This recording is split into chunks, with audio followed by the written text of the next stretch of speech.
NEET പരീക്ഷ കുറ്റമറ്റതാക്കാൻ സ്വീകരിച്ച നടപടികൾ അറിയിക്കണമെന്ന് കേന്ദ്ര സർക്കാരിനോട് സുപ്രീം കോടതി.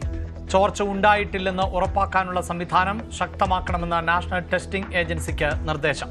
പരീക്ഷാ രീതിയിൽ ആവശ്യമായ സാങ്കേതിക മാറ്റങ്ങൾ കൊണ്ടുവരണമെന്നും കോടതി.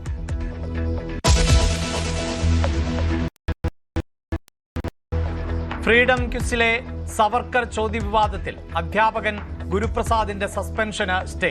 1 മാസത്തേക്ക് സസ്പെൻഷൻ തടഞ്ഞു. അച്ചടക്ക നടപടി തുടരാമെന്നും കോടതി.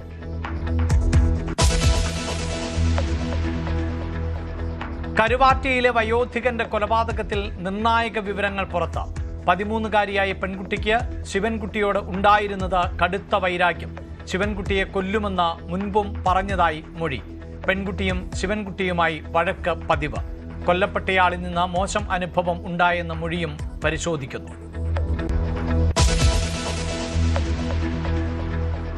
എക്സൈസ് സംഘത്തെ കണ്ട് കായലിൽ ചാടിയ യുവാവ് മരിച്ചത് തിരുവനന്തപുരം വെട്ടൂർ സ്വദേശി ഷഹാൻ.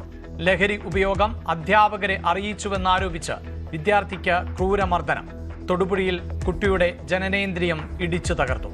അമ്പലപ്പുഴയിൽ 1.5 വയസ്സുകാരൻ ട്രെയിൻ തട്ടി മരിച്ച സംഭവത്തിൽ ദുരൂഹതയില്ലെന്ന് സൂചന.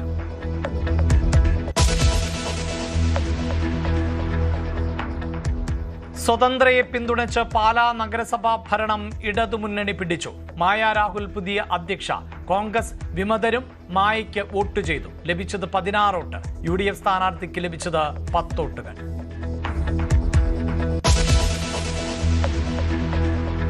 മാസപ്പടി കേസിൽ വീണ ടിക്കൊപ്പം റിയാസിനും കുരുക്കുമുറുക്കി ഇഡി.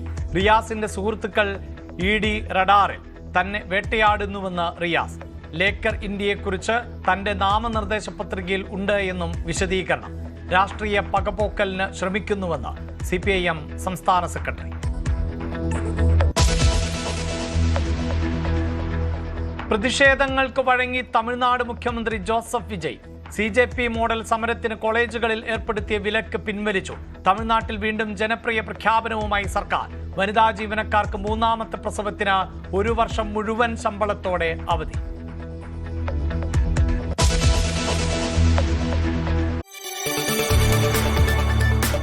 കൂടുതൽ വാർത്തകൾക്ക് News 18 കേരളം യൂട്യൂബ് ചാനൽ സബ്സ്ക്രൈബ് ചെയ്യുക.